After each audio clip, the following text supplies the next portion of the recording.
Well, hello again, and welcome back to my sewing room. Today is Friday, April 2nd, 2021, and this is episode 17 in my Sew Your Stash series. So today, I am going to kind of have a continuation of what I did last week when I did the tutorial for my spare squares block. So last week I showed you how to make my spare squares in two sizes. So this is the 6-inch spare squares, and then this is the 12-inch. And so if you need to know how to make this block, then just check out my video last week. And what I did for that is I showed you how for the alternate blocks you cut 6.5-inch squares with the small ones and just put in between so that you had that chain look. And then, you know, told you that you can do the exact same thing with the 12-inch blocks. You would just insert a 12-inch block here. Like this is my Cheerful Tulips block from Farm Girl Vintage 2. And that's what you saw in the opening video of this episode, is a lot of my flower blocks from my Farm Girl Vintage 2 book, because I'm going to be using this 12-inch as an alternate block in between all these flower blocks, and I'm going to be making a quilt for my granddaughter Sophie. And so I'll talk more about that, and I'm going to sew a tulips block here at the end of the video.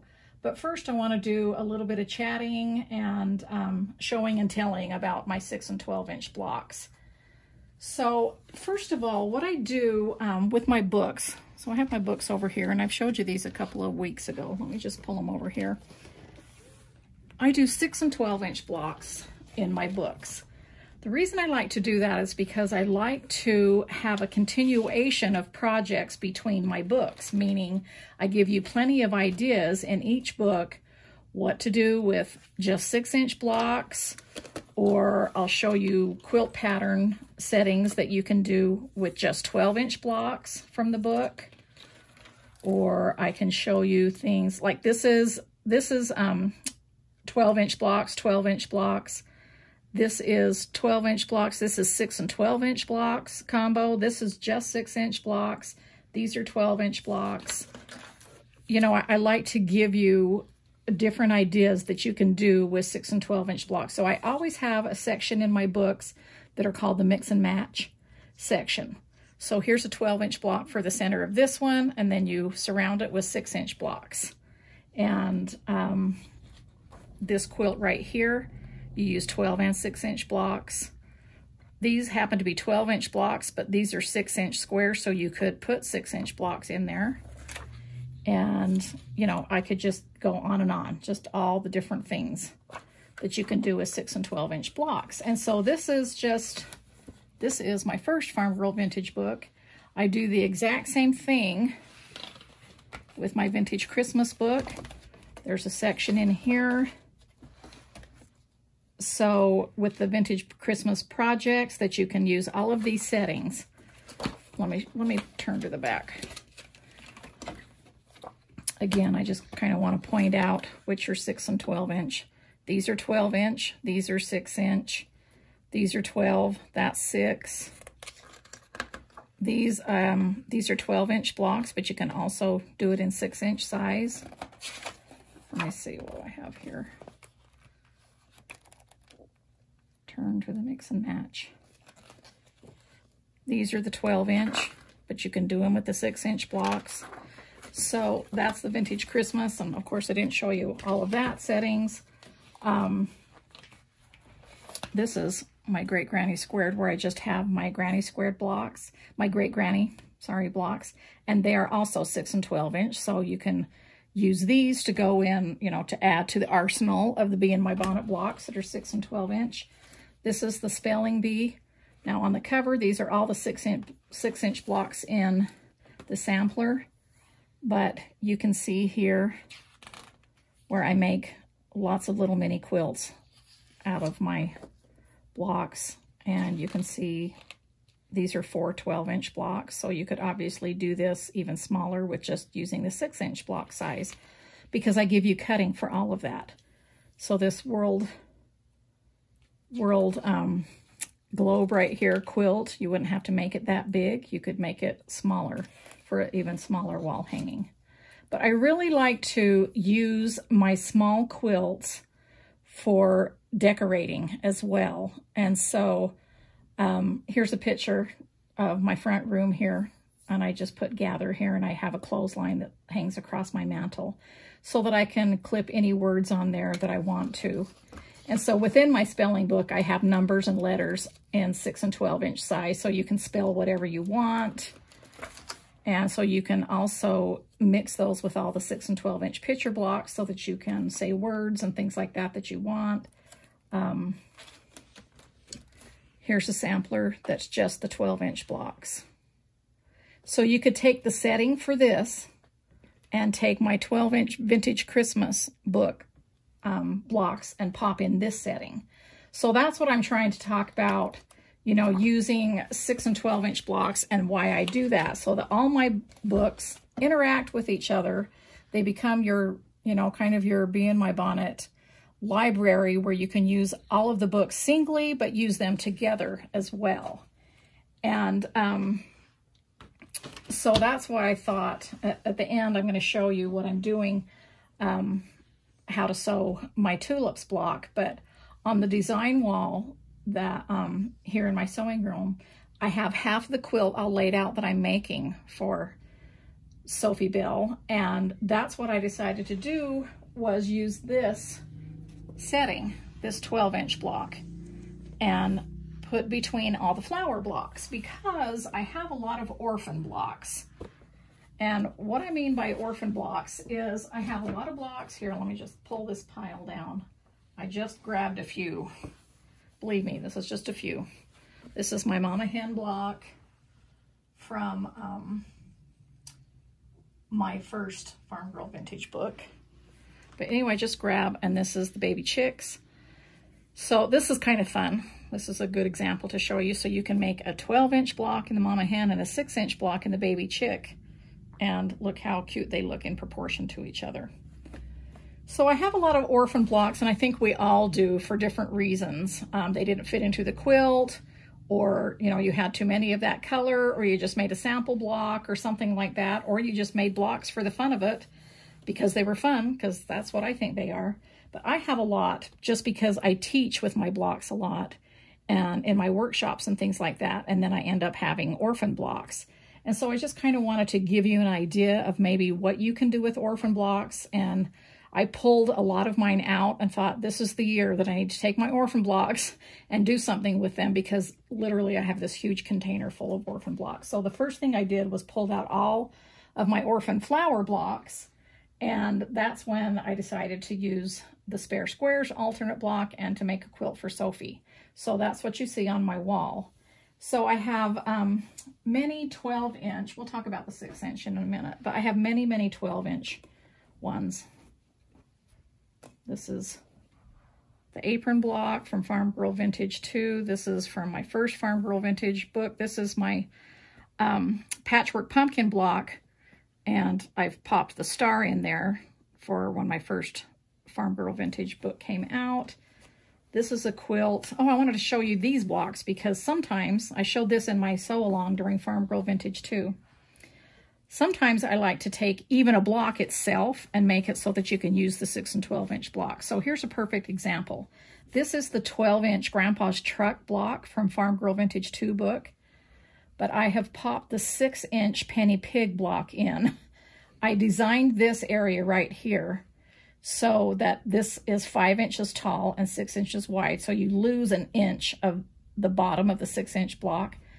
So it looks like an animal's riding in the back of the truck. So isn't that fun? And so I talk about that in my on my blog. I have the tutorial for that. But there's the cow in the back of the truck. There's the sheep. And there's the horse.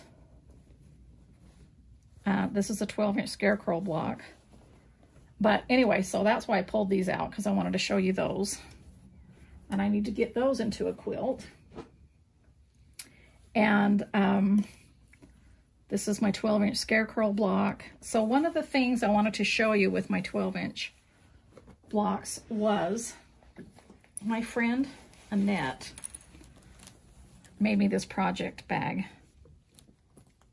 out of my Rise and Shine rooster. So this is just a 12-inch block, and this is something that a lot of people have been doing, is taking my Farm Girl Vintage books, my Christmas books, my other books, and making the 12-inch block and making them into project bags.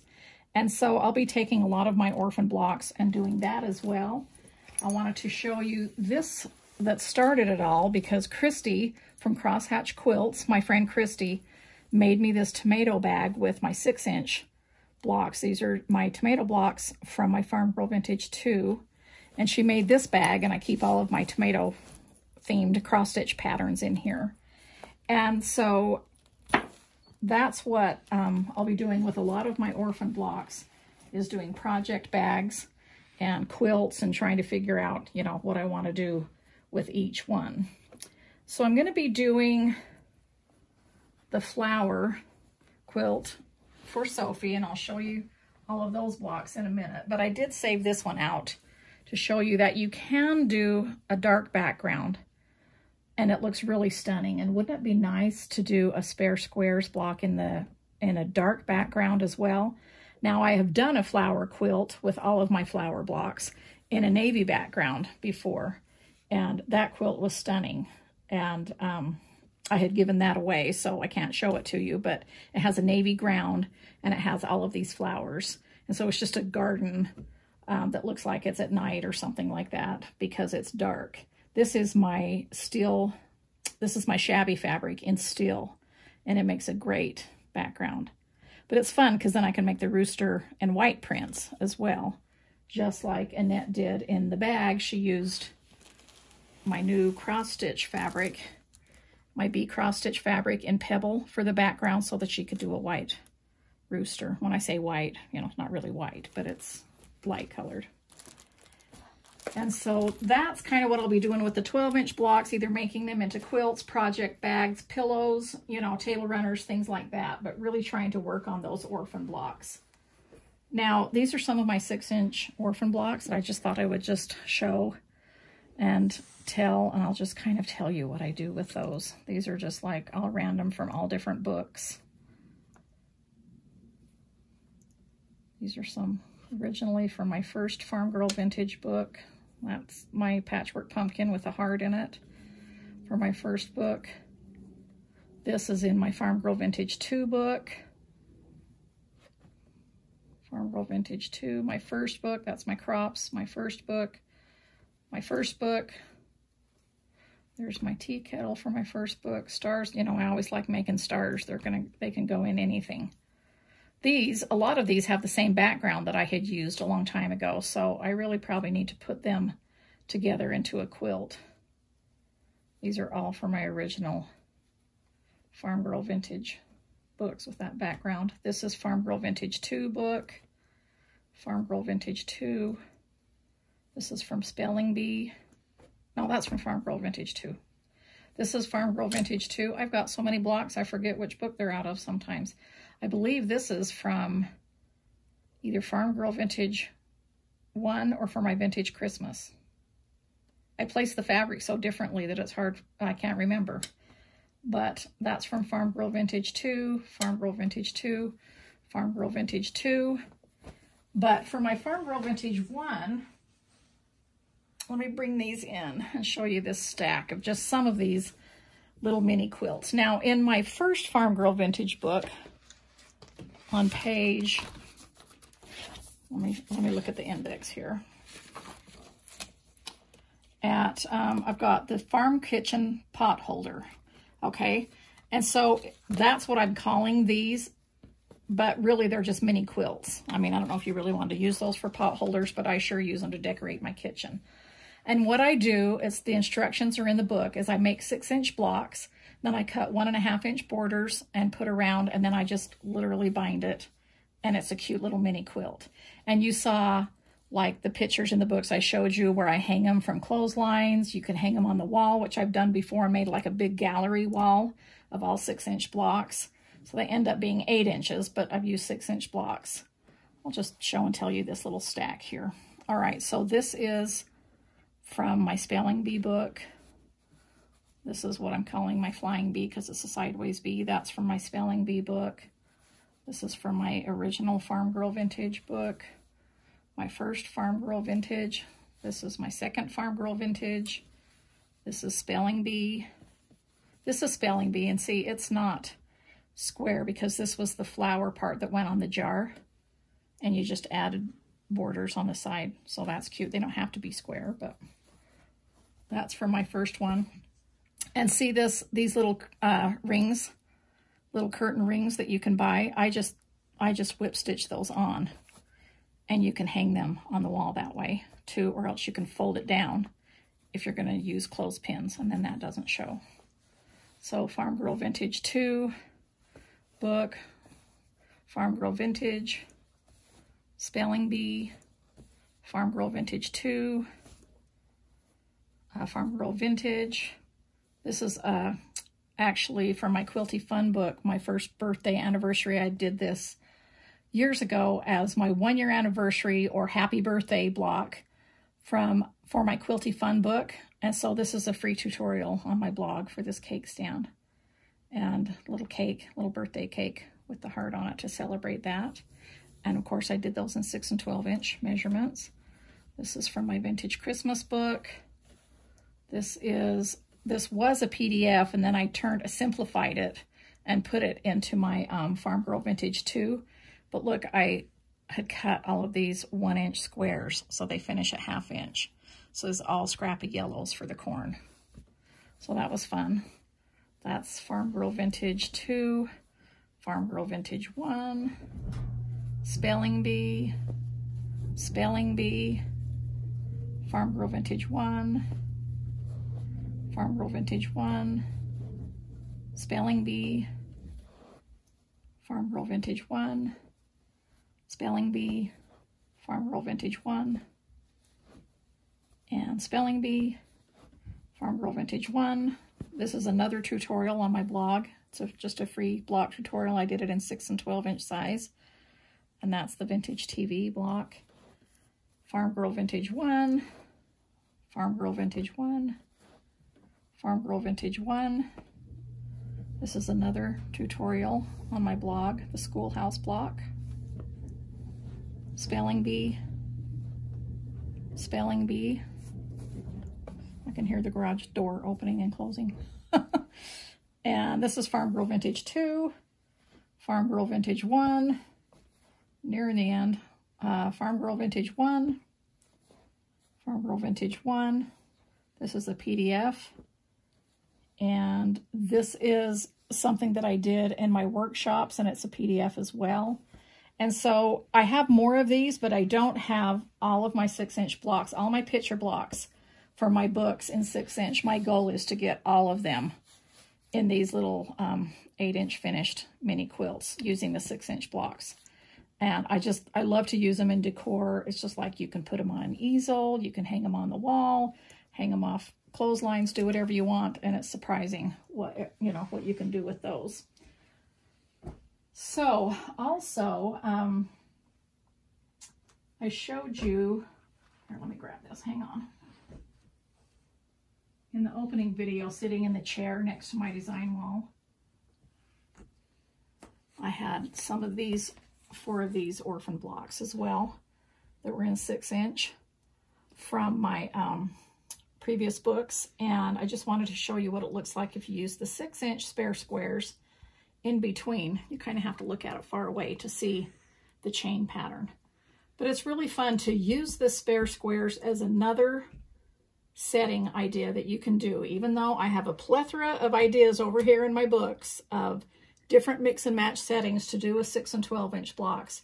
I just wanted to kind of continue last week's tutorial and invite you into my sewing room and tell you that I'm going to be using this as another mix and match setting just for my YouTube channel, and show you a few things that I'm doing with that. And so I thought I would show you, because I get a lot of questions about me sewing my blocks for my books and how I cut and things like that and how I sew. So I thought that to end this video, I would show you how I do that. So let's talk about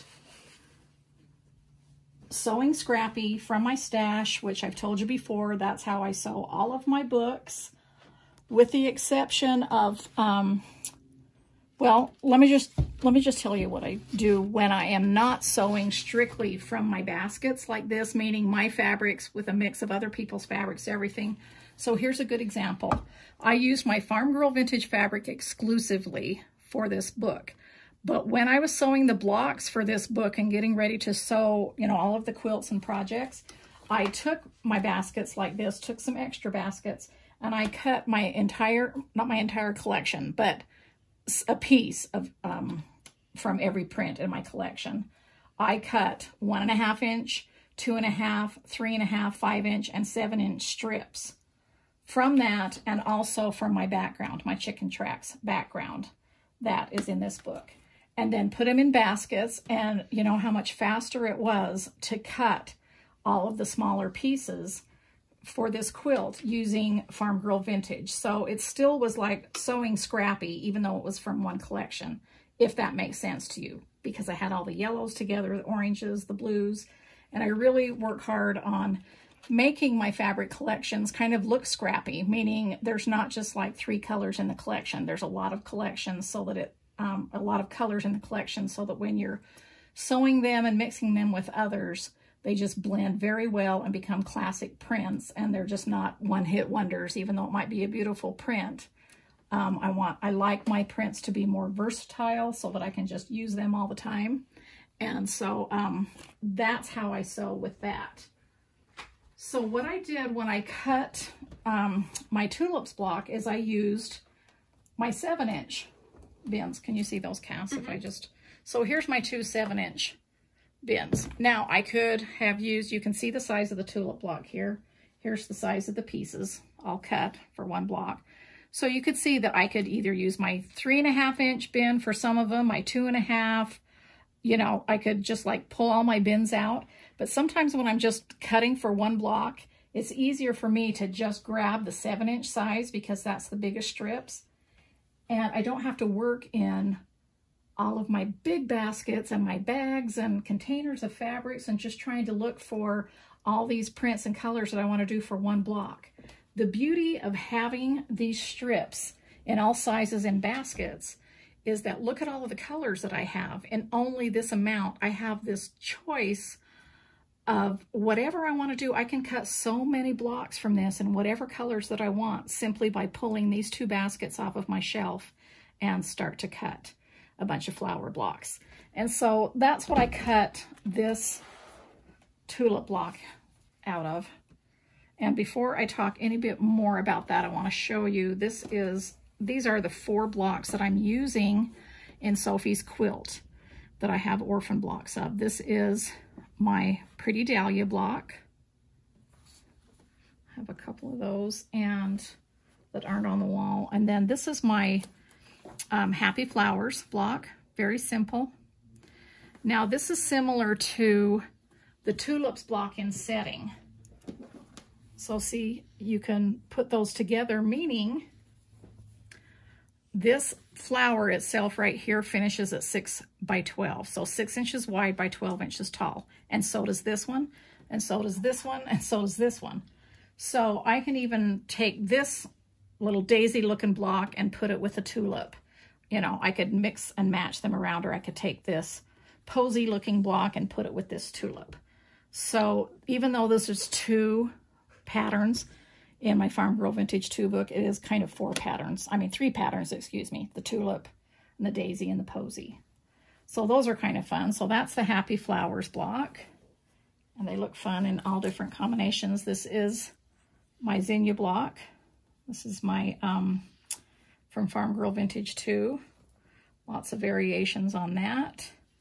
And then there's more of my tulip blocks. So that's what I'm going to be sewing today, is more tulips. And so I'm just going to sew a block and kind of explain how I go through the process of cutting. So when I'm cutting, again, I say I cut from here, but when I'm cutting my strips to go in here, I will starch them at that point. Now I don't heavy starch them, I just starch them. I use Mary Ellen's Best Press And I even water that down usually. And I'll just do it in a spray bottle. I use my vintage iron. So I know that when I showed you my tutorial on cutting fabric to put in these baskets, I didn't take the time to actually iron what I was showing you and starch. I think I told you I did it, but I just didn't show you that in the video because that would take too long. But when I'm cutting up my fat quarters or my leftovers, they have been starched plenty of times by this, so that strengthens them a little bit, and put starch back into them so they're easier to work with a little bit. I don't personally like the heavy starch. I like a little bit more give in my fabric, and I like that it doesn't make the seams really heavy. The thicker the fabric, the heavier the seams are. And so, and I also don't pre-wash my fabrics. I used to years ago when you needed to, when the quality of fabric wasn't that great, but I always make sure that, you know, I use quilt shop fabric. It's nice quality fabric. We just don't have to worry about that anymore. I don't pre-wash my fabrics. I starch, and so they're already starched some before I put them in my baskets. And so I hope that answers the questions about, you know, starching and things like that. So when I'm pulling a strip of fabric out of my basket before I'm cutting, I'll usually, that's already starched. And so if I'm cutting a smaller piece from it, I might go ahead and spray it and starch it again, but I don't want to shrink up the size. If this is 7 inches tall and I need it 7 inches tall, I will not be applying any water or any moisture to my strip, because immediately when I put the iron on it after, it's going to shrink it up. So that's, you know, that's just what cotton does. No matter how much you starch it or anything, every time you apply it, it's going to, you know, distort or keep shrinking a little bit more. So that's why I don't use steam in my iron. And because also I use vintage irons, because that's my favorite, that's what I love. And most vintage irons don't come with the steam option. And so, you know, I wouldn't be able to use that steam even if I wanted to. Now, I do have a video all about my vintage irons, so you can go back and look through my, on this channel, on my videos to find that, all about that. I do have a video about how I make my design boards. Riley Blake produces them and distributes them to quilt shops for sale for me, but you can make your own as well. So I do have the tutorial here on my channel. These I have to use when I sew. I just have to. They're just a must. So that's what I do to prepare my fabric before cutting. Is it's already, you know, like spray starched, and there's no right or wrong way to do that. It's just completely a preference. If you watch my friend Kimberly on Fat Quarter Shop, she heavily starches her fabric, and it works great for her, and her blocks always look beautiful, but I just have never done that. That's just not my deal, and I know a lot of you love it, and I think that's great. What I'm here to say is just showing you what I do. That doesn't mean it's the right way, the wrong way. It's simply the way I do it. And, you know, I encourage you to just test out different things, and so that you can find the way you love to do things, and so that you enjoy your quilting even more. So this is what my pieces look like when I cut them out from the book. So I always have the 6 and 12 inch option. And just in case you have my book, where's my Farm Girl Vintage 2 book? Where did I put it? Okay, I was going to tell you what page that. Okay, there it is right here. Okay, so my Cheerful Tulips. I think when I cut this, I remembered it was on 68, but I might be totally wrong. So let me find the index. Okay, Cheerful Tulips, 28. See, I wasn't right. Okay, so 28, I just, you know, I don't really want to show you the cutting, but I'm just going to sort of show you. That's what it looks like. And then I have step-by-step directions in here on how I make my blocks. For those of you who have my book, that would be awesome. You could follow along. And then the next thing I do after I cut, I use my 10-inch boards and I stack my cut blocks on all of my small design boards. And then I stack them up and have them by my sewing machine. The next thing I do is I either mark them with the alphabeties that are from Fat Quarter Shop, or I use my So Handy stickers. And I love these. These come in many colors. And there's letters and numbers. And so I letter everything in my books has a letter. The piece has a letter that it's assigned to. So I just go ahead and put a sticker on that. These are both D's. So I just put a D, knowing both of them have D's. These are all the background pieces. And these are E's and F's. These are both F's. These are the leaves for the tulip. It's piece F. So I just put F and stack them on top of each other. I don't need to double up my stickers. But this is what the package looks like. And that's what I use for my design board. Now you can iron over these and you can sew over these. So I can leave them on through the whole process and then remove them. They don't leave a residue or anything. So that's why, you know, I pretty much use these exclusively. I love them. They stay on my fabric. I can move this around, and because sometimes I'll cut my blocks and stack them up and I won't be able to get to them for couple weeks, and who knows, maybe a couple of months or something, but they all stay nice and safe on that design board. And I just wanted to show you the background that I decided to use for this. I'll probably use this for the back of Sophie's quilt. This is actually one of my wide back prints. This is from my Granny Chic collection.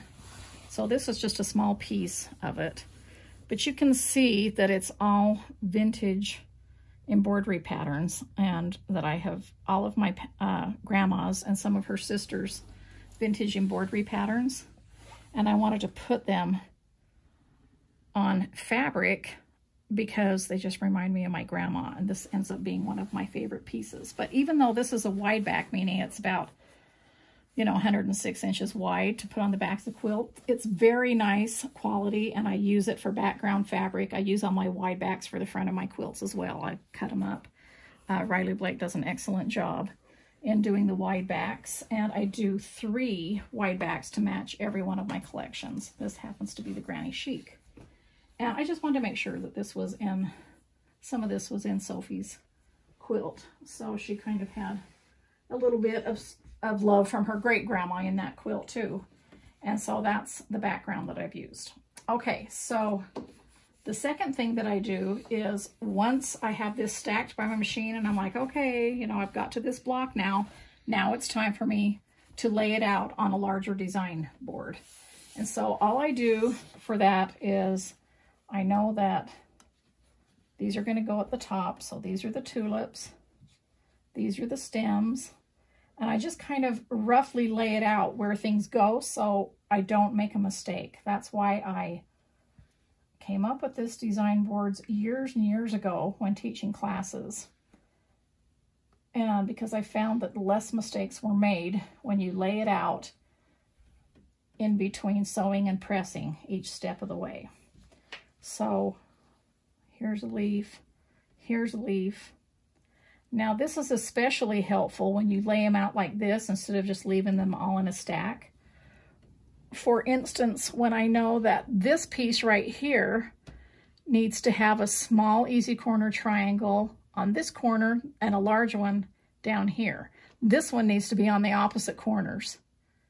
Okay, I can't just flip this piece around and it's the same thing. It needs to be separate, and then this one has to have 2. So it's nice to have them there. And then what I do is I'll just simply lay, look, I know that that needs a small one, that needs a small one, that needs a small one, and I'll put it on this inside corner.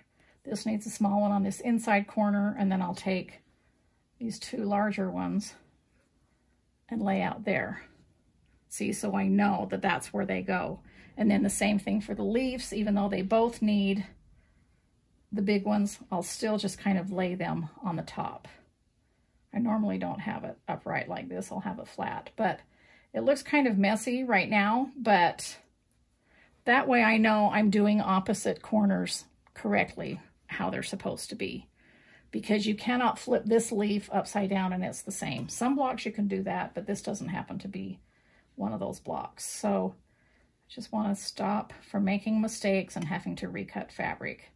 But, you know, mistakes happen sometimes, and then we do recut fabric, and, you know, it's going to work out just fine.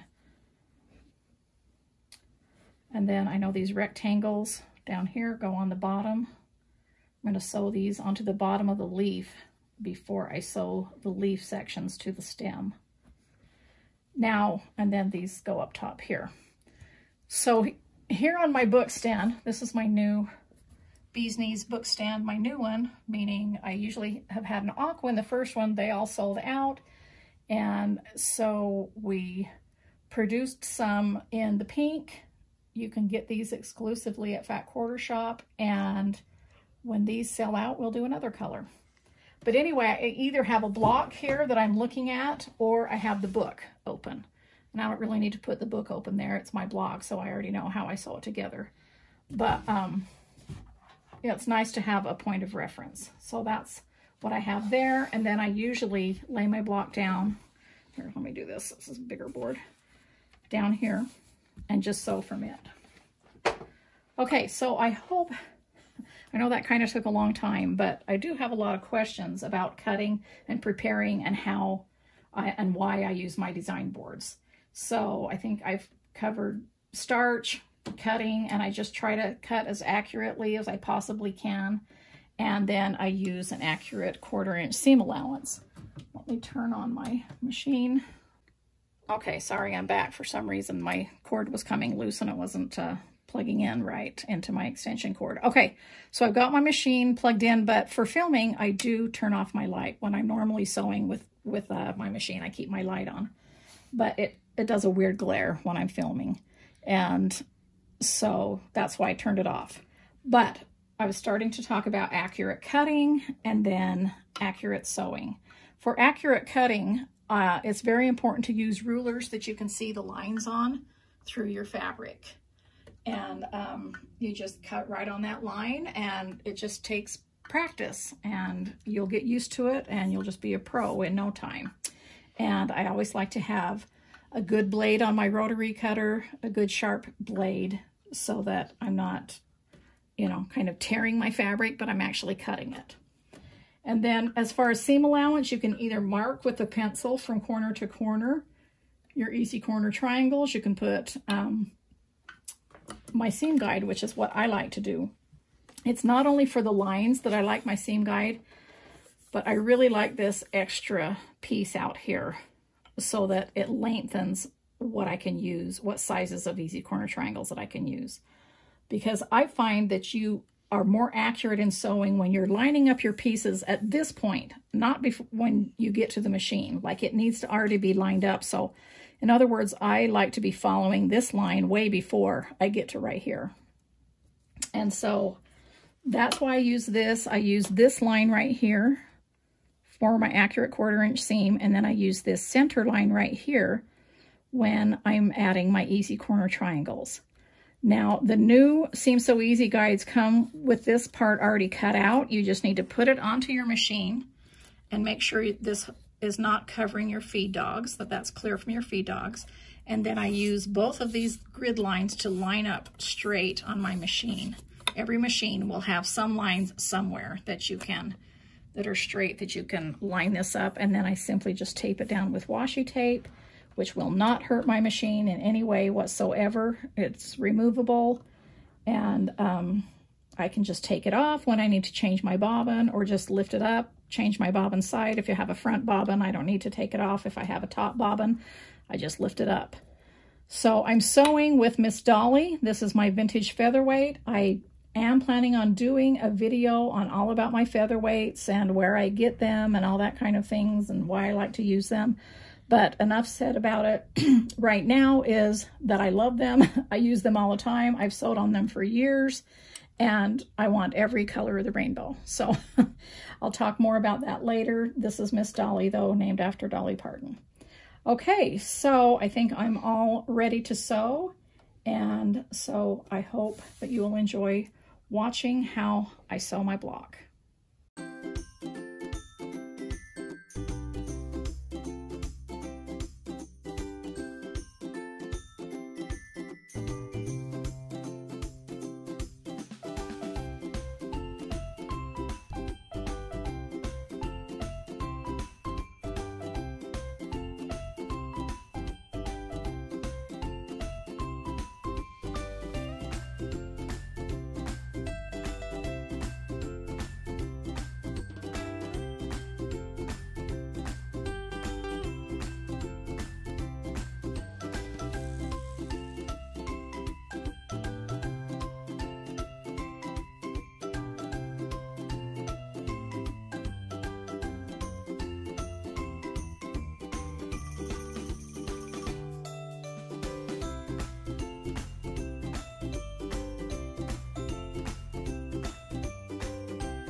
Okay, so now I've got these cute little cheerful tulips sewn together at this point.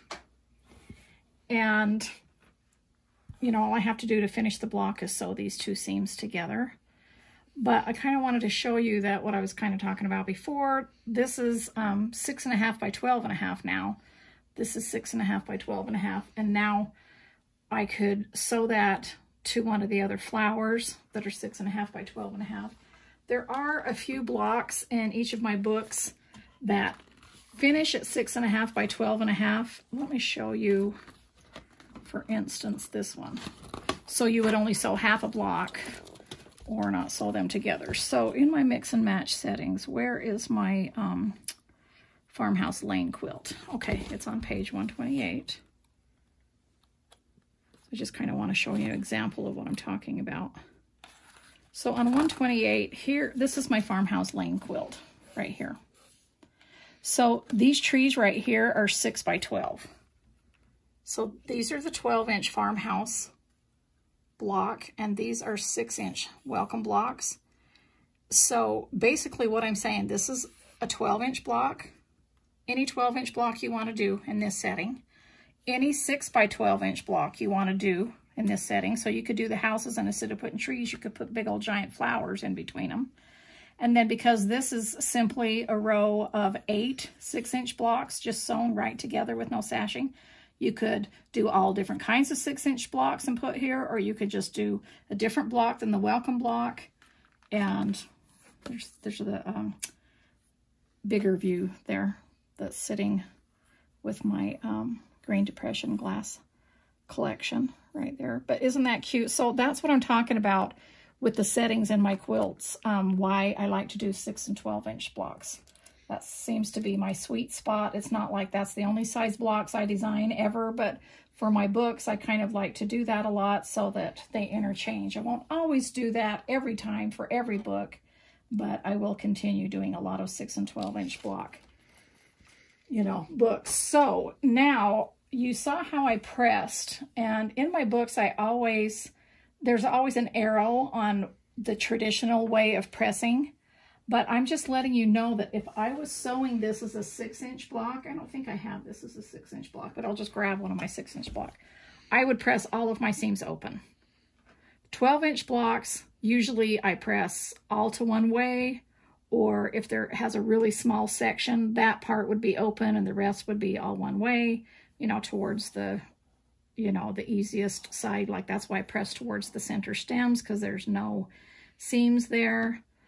You could press this part open, and I have done that before, and I believe that's how it shows you in the book, but you could just press it. If you was going to press it to one side, like I just did for this block, I pressed it towards the tulip, and it just looks more natural because you're going to have more bulk there, and it just looks more natural because the tulip sits on top of the stem. It's kind of like a dimension thing for me. But anyway, so like this is a 6-inch block, and it's pressed open every step of the way, and that's so that they lie flat and so they won't shrink up, because you have a lot of seams in these little blocks, and if you're off by just like a little teeny bit in the seam allowance, plus you're pressing, when you press to one way, it makes that section a little bit smaller because you can see the bulk when you press to one way. That extra bulk has to go somewhere. It either goes into the seam or it goes up out of the seam. So I like them flat. And even because this has so many seams, if I was sewing this in 12-inch size, which I have done before, I would press all of it open as well. It's just one of those blocks that I would.